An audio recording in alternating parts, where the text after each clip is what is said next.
Starting your first engineering job is exciting and terrifying. You think you know how to code and you think I'm ready, but then you get into the job and you realize there are so many things that school didn't teach you and neither did the boot camps. So this video is about the kind of advice that I wish I would have received when I was first starting out, and it would have saved me months of confusion and stress. Let's get into it. Hi, I'm Nayab and I'm a junior software engineer working in corporate, and on this channel we talk about everything from corporate life to being an engineer and what it's like being a junior engineer and progressing throughout this journey with me. Lesson number one I wish someone had told me is that you won't always know everything. It's very easy when you're in uni to be the top of your class, know everything and answer all the questions about algorithms, about the best way to write a function and the best way to present code as well.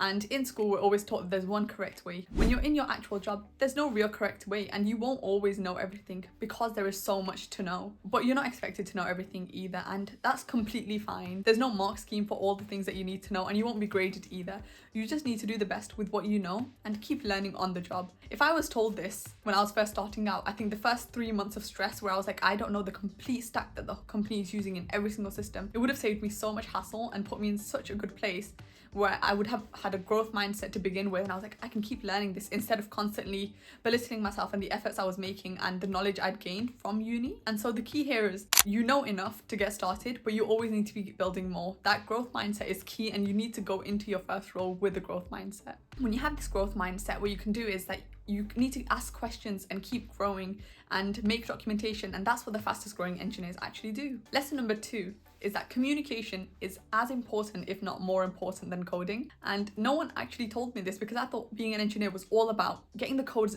in and having as many lines as you can attributed to your name. But that is far from the truth. You need to be able to communicate what you're doing, how you're doing, who's working with you on it, why this thing is required, and why you're doing it in a certain way as well. As a junior, although there's less pressure on you compared to others to justify the code you're doing, because often you'll be given smaller BAU tasks that are I just need to get this done. If you want to take ownership, what you need to know is that what am I coding and who can I do this for and who it's helping and who can help me do it in the best way possible. And so you need to be able to communicate what you know already, what you need help on, and what other things will support you in this ticket as well. You need to have clear communication on stand-ups. In your PRs, you need to write detailed descriptions, so every engineer who's viewing that PR and who's giving you the approvals to merge that code, they need to be able to understand what you're doing. Written communication and verbal communication are also important. I didn't have to communicate when I was in uni. I just wrote the code, submitted the assignments, and just showed up to lectures. There wasn't much talking going on, but building that skill is essential if you want to keep progressing, keep growing with the team, and having the team grow with you as well.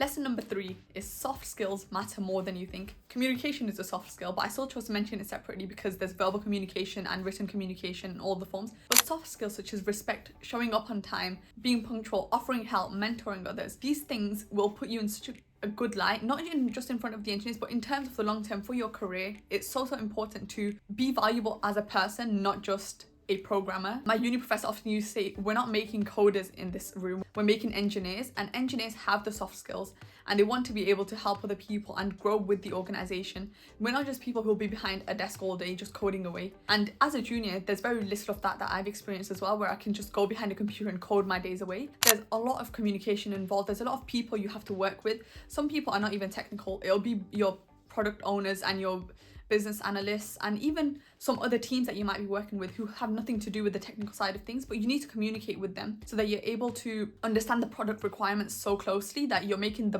product as best as you can with the least amount of time possible and the least excessive requirements that you've decided to put in there. And having those soft skills makes people want to work with you and makes you want to work with other people as well. If you're a pleasure to deal with, people are going to be a pleasure for you to deal with as well. If you're nice to people are going to be nice to you. It's just this cycle that keeps feeding itself. So the more you have these soft skills and become a person who's likable by other people and who also likes working with other people as well, I think having certain soft skills makes you want to work with other people as well. And if you're good at communicating, if you're good at talking and making people feel comfortable and able to open up to you and welcome you into the tasks they're doing, it will make your life so much easier and make you someone who flows smoothly throughout the organization. And following on from this, lesson number 4 is that you'll learn more from others than you can ever learn from the code. There's no way you will know every single repository in the business off by heart. I can guarantee you that now, and that was something I had to come to terms with myself. But if you can just hear someone speak about the repository they're working on, you're going to learn way more than sitting through and trying to read that repository line by line. And I can't emphasize enough how much talking to other people, not just technical people, not just the programmers you're working with. Everyone has teams. You can message anyone, ask them about what they're doing, given that there are no restrictions in your organization. I personally don't have any. I tend to message account managers and business people and just ask them like, oh, if I'm working on a ticket that's relevant, like, oh, what do you think of this? Do you happen to work with this side of the business? And people are often happy to reply back as well. And it helps me learn so much quicker if I know what that team is working on and how my product is going to feed into their day-to-day tasks. And it streamlines the process as well. Then I can present it to my product owner and my team leader and be like, this is what the actual requirement is. This is the technical side of it all. Although my the business analyst handles it perfectly fine and I often don't need to do it, I still find it helpful to know where my code is being applied and how it's actually contributing.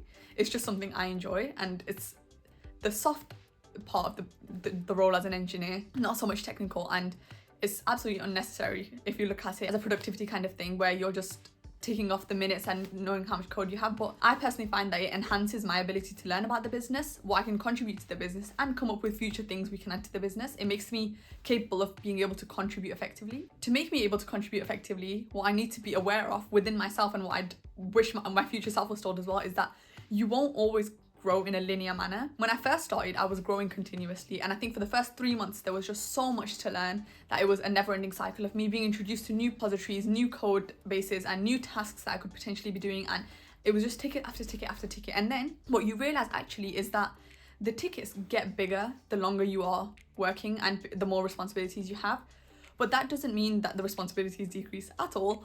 It just means that you have exposure to less repositories. If I have a bigger ticket that's working with 2 or 3 repositories, that's obviously going to be less learning compared to smaller tickets which are referring to 10 different repositories. But when you're starting out, you'll be given a lot of BAU, business as usual. These are small tasks which don't contribute to ongoing projects, but there's small things that need to be done in the back end, such as spelling mistakes that might need to be fixed, or a process that needs to be streamlined, or a package upgrade that might need to be done. These things don't contribute immediately, but they have good long-term effects, and they're needed for the business to continue operating as usual. And so doing a lot of BAU gives you exposure to the repositories and the whole business. But when you get the bigger tickets, your growth slows down a little bit, but the depth of your knowledge increases. And I think depth of knowledge is always essential for if you're going to specialize and become someone who people rely on for one little special thing, then that depth is always very important. And when you have this depth, what happens is that you have the ability to take ownership of your tasks as well. And only recently have I been able to take ownership of my tickets as well, because when you're doing BAU, you don't really have anything to own. It's just little tasks that you're doing to maintain the business and keep it running as usual. But as you're progressing throughout, you're going to be given bigger tickets that completely are done by you end to end. So for example, I'm implementing a process for a team in the business. Now, this is a completely new process that I'm going to implement. So from start to finish, I've done it. And although there have been a lot of engineers helping me on it, I'm going to take ownership for this task. If something breaks in it, I'll be the one to volunteer, being like, I'll fix this ticket. I'll be the one to volunteer to show the team how to do it. And I'll put myself out there and treat this as my own child and nourish it and keep working on it and streamline it, make it the best I can possibly. And that's point number 6. Ownership will beat perfection. Having a process out there, having code that you own and have complete knowledge of, will be having the perfect amount of code and the perfect process in place. Something you own, you can always perfect later on, but if you don't own it in the first place and you don't have responsibility for it, then you can't perfect it. You can also take ownership when it comes to writing documentation. I love writing documentation, and it's one of the funner parts, I'd say, of what I enjoy as a software engineer. And writing documentation, upgrading packages, and all the little admin tasks of being a software engineer, I really, really enjoy them. So I like to do those, a lot of them, and having documentation has held me accountable to the tasks I'm doing, and it's also given me ownership of certain things that I wrote documentation for, because when people and new engineers are reading that documentation, it says written by Nayab. They can message me about it and they can ask me about it, and it gives me that ability to teach other people and become a mentor for others as well. Even though it's in a small place, I'm still very happy to have that ability and that knowledge to be able to share. And it's also really nice when you come back to a system like 2 years later and you're like, oh, I wrote documentation on this, and you can just read your own documentation. It makes your life 10 times easier. Your first engineering job will challenge you in ways you can't even imagine. I think even if you know all these lessons and you know them in theory, but learning them in practice is a completely different ball game. But if you continue to communicate and learn every day and take ownership of the tasks you're given, there's no way that you're not going to be fast growing, and if not the fastest growing person in your team. And holding yourself accountable to your improvement is the best thing you can do as an engineer, and continuously working on yourself. And so I hope you had some things you can take away from this video and learn as well and implement. And good luck in your first engineering jobs and in your career as well. And I hope you keep growing. Comment down below what you guys liked and what you learned from your first engineering job if you've already started. And I hope to see you guys in the next video. Bye.